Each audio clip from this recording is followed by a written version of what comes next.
नमस्कार। आज हम इस वीडियो के इस पार्ट में पढ़ेंगे टेंसेज का अगला चरण फ्यूचर कंटिन्यूअस टेंस। और फ्यूचर कंटिन्यूअस टेंस के हम पढ़ेंगे सेंटेंस फॉर्मेशन अर्थात वाक्य रचना। और वाक्य रचना पहले हमने दो जो है प्रकार के वाक्यों की जान ली थी, एफर्मेटिव और नेगेटिव सेंटेंसेज की। आज हम चर्चा करेंगे इंटरोगेटिव सेंटेंसेज की। इंटरोगेटिव सेंटेंसेज अर्थात प्रश्नवाचक वाक्य, ऐसे वाक्य जिनमें कोई न कोई प्रश्न पूछा जाता है, क्वेश्चन पूछा जाता है, ऐसे वाक्य। और आपको पता है कि प्रश्नवाचक वाक्य दो प्रकार के होते हैं। एक तो वो जिनका जवाब बोल करके दिया जाता है, जिन्हें वो हमेशा WH वर्ड से स्टार्ट होते हैं, और एक वो जो हेल्पिंग वर्ब से शुरू होते हैं, जिनका जवाब यस नो में दिया जाता है।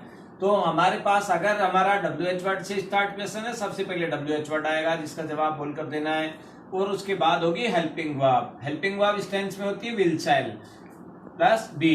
तो यहाँ सब्जेक्ट बीच में आ जाता है, विल शैल के बाद सब्जेक्ट आ जाएगा, सब्जेक्ट के बाद बी होगी हेल्पिंग वर्ब के रूप में, और फिर हो गई मेन वर्ब की फर्स्ट फॉर्म प्लस आईएनजी, और उसके बाद होता है ऑब्जेक्ट। ऑब्जेक्ट के बाद अदर वर्ड्स जो भी होते हैं वो होते हैं, और लास्ट में होता है क्वेश्चन मार्क। तो ये इसका सेंटेंस पैटर्न होता है। इसके वाक्यों की रचना इस सूत्र के अनुसार चलती है। अब हम कुछ एग्जांपल लेकर देखते हैं। जैसे हमारा फर्स्ट एग्जांपल है, मयंक कल इस समय क्या पढ़ रहा होगा। तो यहाँ सब्जेक्ट कौन है, ये ध्यान रखना है, मयंक। मयंक आई और वी नहीं है, इसलिए हमारा जो है हेल्पिंग वर्ब क्या आनी है, इसमें विल आएगी। आई और वी के साथ सेल आता है, ये आपको पहले भी बताया है। तो ये ध्यान रखना है कि आई और वी के साथ ही सेल का यूज होता है। बाकी सब शेषकर्ता जो भी है, शेषकर्ताओं के साथ क्या होता है, विल। तो अब यहां सबसे पहले क्या का जवाब पूछा जा रहा है इसमें, तो व्हाट, विल। अब हेल्पिंग वर्ब हो गई, मयंक सब्जेक्ट है, फिर बी और मेन वर्ब जो दे रखी है रीड, उसके साथ आईएनजी। और अब कब की बात है, एट दिस टाइम टुमारो। ये इस तरह से इसका ट्रांसलेशन हो गया। लेकिन बात करें जब करेक्ट फॉर्म भरनी हो एग्जाम में, तब आपको ये यहाँ ब्लैंक होंगे, और इन ब्लैंक्स में आपको डबल ब्लैंक मिलेंगे इंटरोगेटिव सेंटेंसेज में। तो इन डबल ब्लैंक्स में क्या भरना है, ये ध्यान देने की बात है। सबसे पहले हम बात करेंगे, पहचानेंगे, इस टेंस को पहचानेंगे। पहचान के लिए आपको देखिए एट दिस टाइम मिल रहा है। एट दिस टाइम हमेशा क्या शो करता है, कंटिन्यूअस टेंस। तो ये तो बताता है कंटिन्यूअस टेंस, और इधर टुमारो बता रहा है फ्यूचर। तो इस तरह से हमारा जो है दोनों को मिलाकर अगर देखें तो हमारा टेंस बन गया फ्यूचर कंटिन्यूअस टेंस। अब फ्यूचर कंटिन्यूअस टेंस में क्या भरते हैं, ये आपको ऊपर सेंटेंस के पैटर्न में बता रखा है कि फर्स्ट ब्लैंक में तो विल सेल आता है, और सेकंड ब्लैंक में बी के साथ वर्ब की फर्स्ट फॉर्म प्लस आईएनजी। तो अब यहां हमने यही पुट कर दिया, फर्स्ट ब्लैंक में विल मैन के अकॉर्डिंग, और यहाँ बी और जो मेन वर्ब है रीड, उसके साथ आईएनजी ऐड करके सेकंड ब्लैंक में भर दिया। इसी तरह से एक और सेंटेंस लेते हैं, क्या वे अगले साल इन दिनों नई फसल उगा रहे होंगे। ध्यान दें, इसका यह आंसर कैसे होगा, यस और नो में। या तो हम कहेंगे यस या कहेंगे नो। तो इसलिए ऐसे क्वेश्चन जो है वो किससे स्टार्ट होते हैं, हेल्पिंग वर्ब से, और इस टेंस के हेल्पिंग वर्ब के रूप में विल सेल। तो यहाँ विल पहले ले लिया दे के अकॉर्डिंग, क्योंकि दे आई और वी नहीं है। फिर बी और मेन वर्ब की फर्स्ट फॉर्म के साथ आईएनजी हमने ले लिया। न्यू क्रॉप ऑब्जेक्ट हो गया, in these days next year. अब बात करें करेक्ट फॉर्म की, तो करेक्ट फॉर्म भरते समय आपको देखना है, यहाँ इन दीज डेज तो शो कर रहा है प्रेजेंट, ये सॉरी कंटिन्यूअस टेंस, ये हमेशा कंटिन्यूअस, वैसे प्रेजेंट की पहचान है, लेकिन आगे टाइम फ्यूचर का आ गया तो फ्यूचर कंटिन्यूअस बन जाएगा। और यहाँ नेक्स्ट ईयर फ्यूचर को इंडिकेट करता है। तो इस तरह से हमें जब टेंस की पहचान हो गई, आप वाक्य का प्रकार देखेंगे, क्वेश्चन मार्क लगा है, तो इस प्रकार हमें ये क्लियर हो गया कि ये फ्यूचर कंटिन्यूअस टेंस का इंटरोगेटिव सेंटेंस है। और इंटरोगेटिव सेंटेंस में हम क्या भरते हैं, ये आपको अभी अभी बताया कि फर्स्ट ब्लैंक में तो विल और सेल में से दोनों में से एक लेना होता है, सेकेंड ब्लैंक में बी के साथ वर्ब की आईएनजी फॉर्म बननी होती है।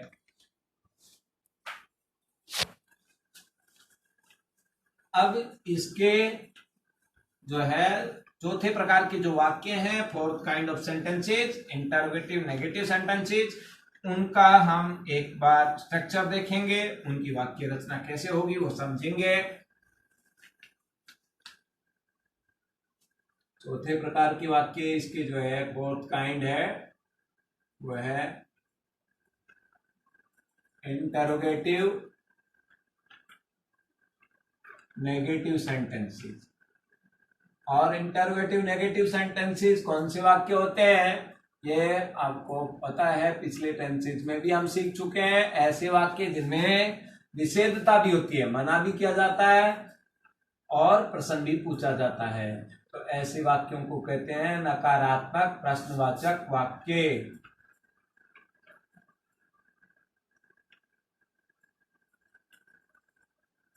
जिनमें नॉट भी है, मनाई का अर्थ भी है और क्वेश्चन भी है। बात करें ऐसे सेंटेंसेस के पैटर्न की, स्ट्रक्चर की, तो ऐसे सेंटेंसेस का जो पैटर्न होता है उसमें केवल नॉट बढ़ जाता है सब्जेक्ट के बाद, बाकी वही जो है स्ट्रक्चर होता है, वही पैटर्न होता है। सबसे पहले तो WH वर्ड, WH वर्ड के बाद होता है हेल्पिंग वर्ब, और हेल्पिंग वर्ब के रूप में इस टेंस में क्या बताया आपको, विल सेल।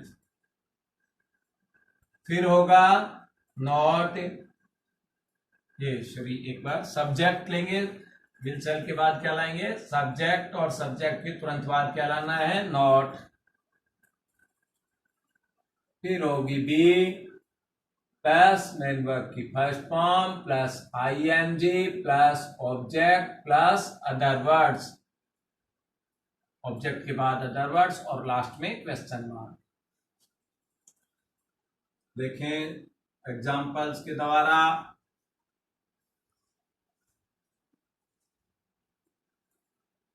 राजेश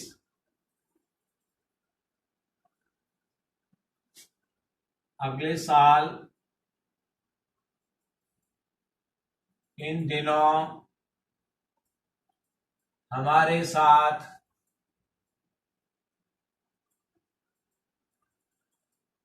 क्यों नहीं खेल रहा होगा।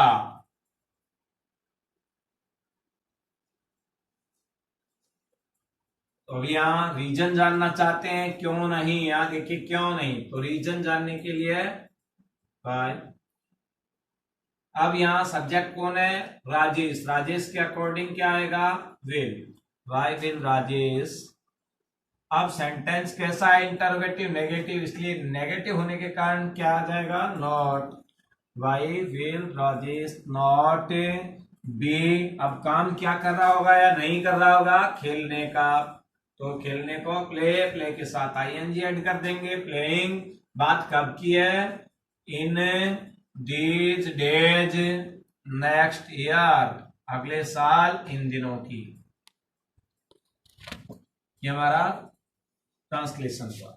बात करें करेक्ट फॉर्म भरने की, तो एग्जाम में करेक्ट फॉर्म अगर भरवाई जाएगी इस टेंस की, तो यहाँ आपको नोट दिया जाएगा और नोट के बाद मेन वर्ब की फर्स्ट फॉर्म दी हुई होगी प्ले, नॉट और प्ले आपको ब्रैकेट में दिए हुए होंगे।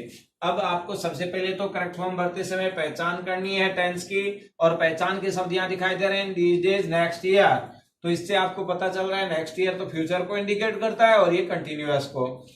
अब सेंटेंस का प्रकार देखेंगे, काइंड ऑफ सेंटेंस पहचानने के लिए सबसे पहले यहाँ देखें क्वेश्चन मार्क भी लगाया, नॉट भी है, तो इसका मतलब इंटरोगेटिव नेगेटिव सेंटेंसेज है।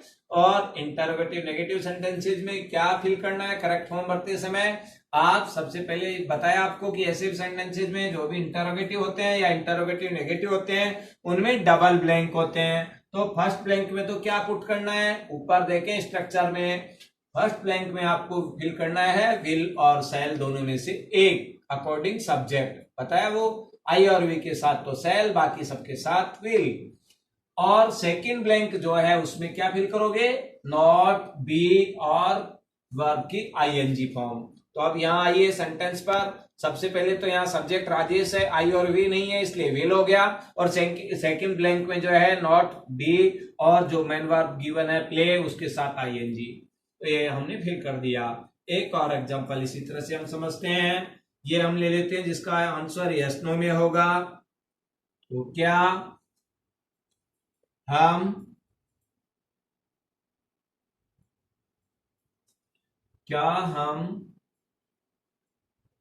5 साल बाद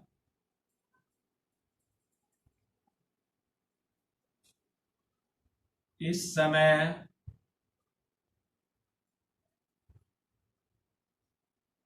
इसी जगह पर नहीं रह रहे होंगे,